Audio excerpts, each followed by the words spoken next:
Okay, that's, by the way, the theme of Glenn Burrows from the Megalobox OST. An anime that's about Rocky 1 through 4, but anime. These are the Paradigm Monitor Audio SE Atom. Yeah, I know, it's a big, long fucking thing. So, Paradigm I've never reviewed before. And when I saw these were $300 a pair, someone was like, hey, why don't you review Paradigm? And I'm like, okay. And it's like, all right, what do they got? Big box speaker, black, inverted cone, tweeter with a metal cover over it, a shitty, boring cover. Like, that one's got the cover on, I'll take that off. Here, it's this shitty cover. Enjoy it's like, it's got a peggy cover, not a magnet cover, and it's a lot of material in there. Although I did notice that, if you look, they taper that in to sort of extend where the waveguide goes, like into the cover. And I think that's a nice little touch that I don't think most companies would do. Most of them just cut a hole. So they did that. So you put this, I was gonna put that on the vinyl, that would have been bad. You do that and you look at them and you're like, well, all right, what can these speakers do for me, Zeos? Because I had them up in my living room and I'm like, Paradigm, I'm gonna get my first Paradigm. And I play and I'm like, God, I hope these need 35 hours of burn-in because I'm not enjoying them in my living room. And that stands true to this moment. Did not enjoy these in my living room. They sounded dull, lifeless. They lacked a little bit of low-end punch, and I'm just like, well, I guess maybe because they're the cheapest monitor the Paradigm makes, and yes, they're upside down. And yes, that's Kazuna AI. I'll link to her figure in the description because she sits on things and looks cute.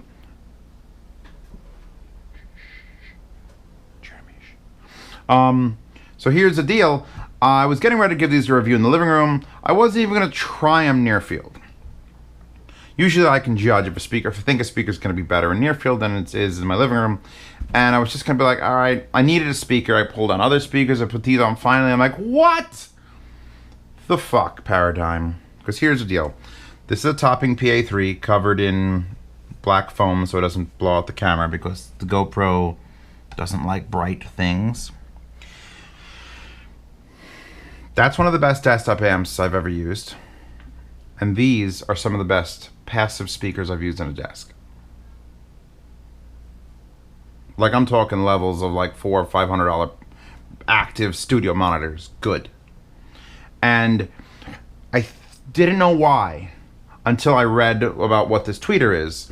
So if we go and we click a link, excuse me, and we read about the tweeter, which has got a patent number next to it.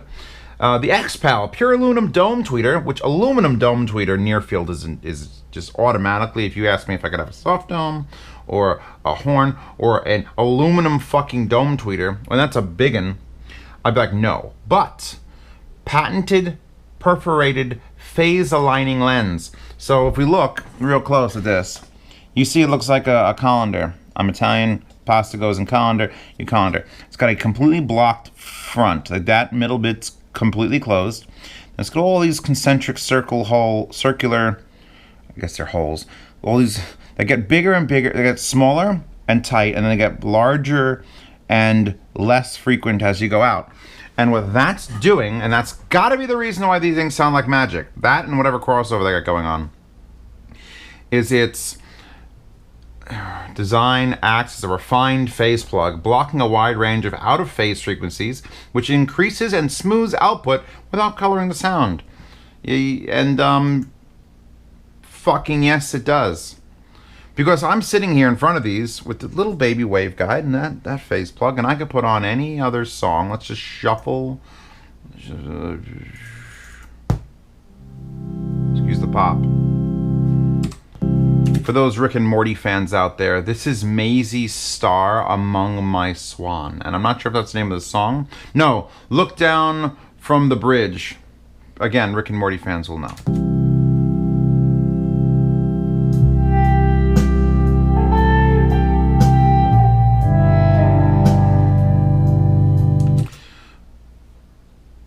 They're so fucking smooth is the word. These are smooth. Like Kef Q100s, I'd probably take these. And I love those on the wall are KEF-Q100s. And these aren't very pretty speakers. I mean, I don't think anyone's going to fight me on that. With the exposed hardware and the 6 peg holes, and it's just like you put on music, any music, and it just envelops you in this just blanket of imaging. I reviewed that amp with these speakers, and I was comparing, and I was able to pick apart different aspects of amplifiers with them. And some songs, you just get hit. You just get hit right in the face with just a sound stage. Like, sometimes the hardest thing to do with a speaker on a desk, in my opinion, is depth. This way. And the best speakers for that are either the Atom T5Vs or the Swan M200s. But these are getting really close. That, by the way, is MSTRKRFT, Fist of God, yeah, from the Mr. Robot soundtrack. Stop looking at my wallpaper. She's just falling down.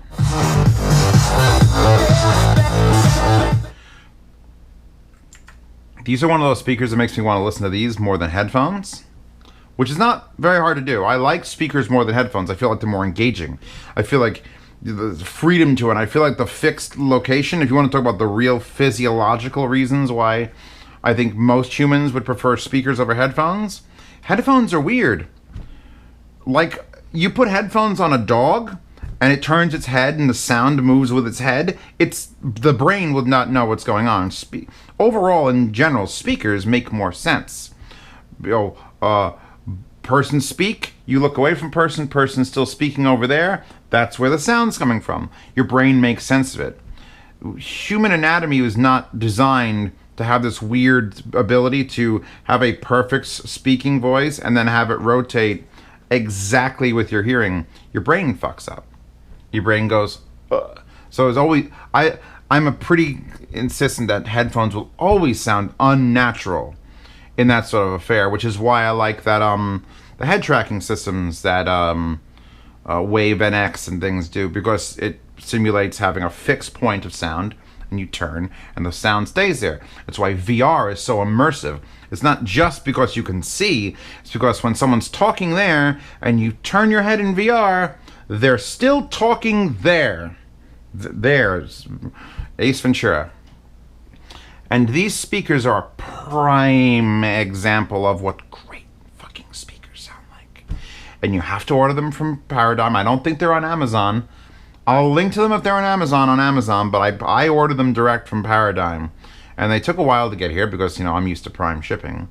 And then I got them, and they have almost no nice, like even the P, even the silver P for like Paradigm, like, The back is standard binding posts, serial number, big old flared port. It's like almost a 3-fingered flare port. Okay.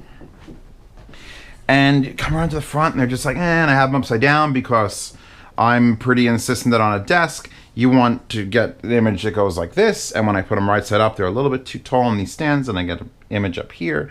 So I turn them upside down and I run them and then things just, wait. This is Johann Sebastian Bach, Symphony Concerto. This just in, the cloud needs Chipotle. I also need Chipotle. It's also 90 degrees out and I'm going out to drive a car with no air conditioning. But you put on, it's so long a title it doesn't even show on my top bar, but whatever, Bach.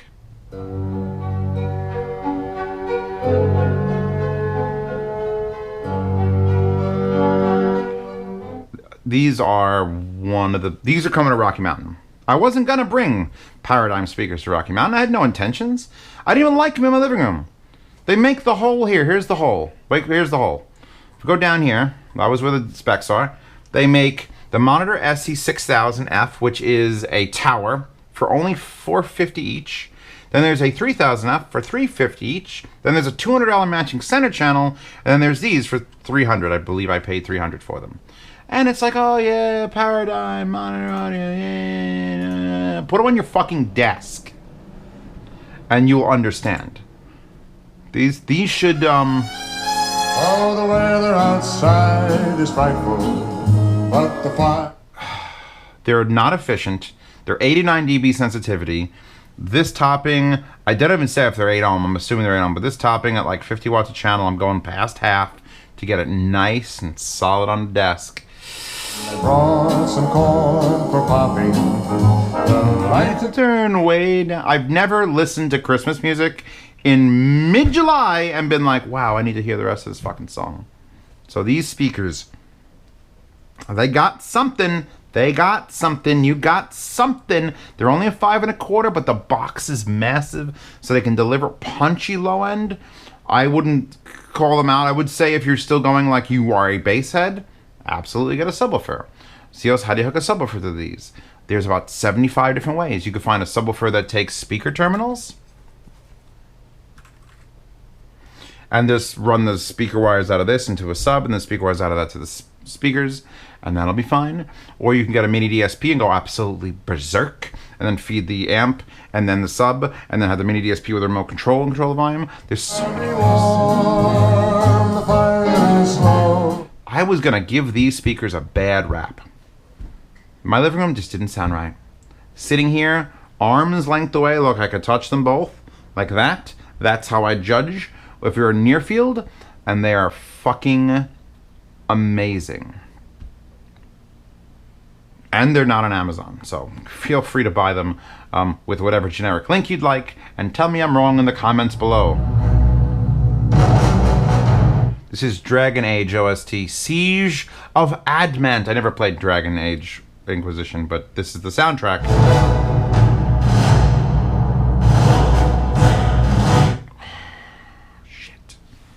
This is it's one of those, because everyone's like, Zio, sure you love everything. Well, I was gonna hate these speakers, and now I don't. So fight me, bro. All right, you pay me $300. I throw the first punch, and then we both go to jail. But you get off real easy because everyone punches everybody. Gaishins. Anyway, I'm done with this review. I can't jack off any harder onto them, or I actually will. The tonality of vocals. So many more things I want to say. They just are a solid sounding, smooth, properly delivered, depthy speaker.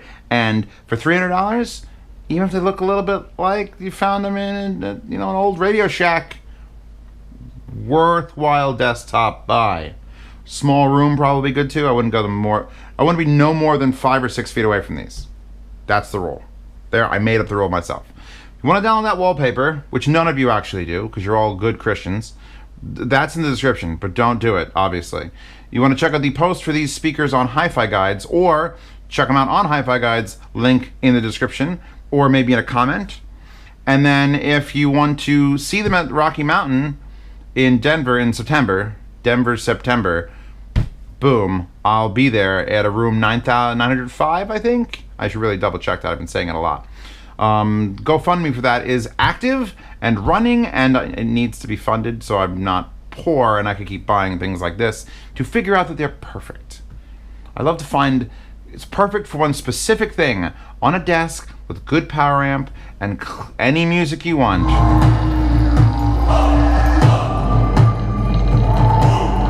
I'm gonna sit people down. I'm not removing these from this desk. I'm gonna leave them right here, and I'm gonna play vinyl on them, and I'm gonna have people who are visiting sit down and say, hey, what do you think these are like? And I'm just gonna have them shit their pants. And I'm glad I have these Herman Miller chairs, because poop will go right through it, and then you clean up the floor with a mop and bucket. So that's the end of this review. I have to go bring Cloud, a person, to Chipotle and consume things. If you'd like to see these videos early, check out the Patreon. Yard sales. Here's how serious I am. The Q100s might end up in a yard sale, and these will take their place. See you tomorrow for the sound demo.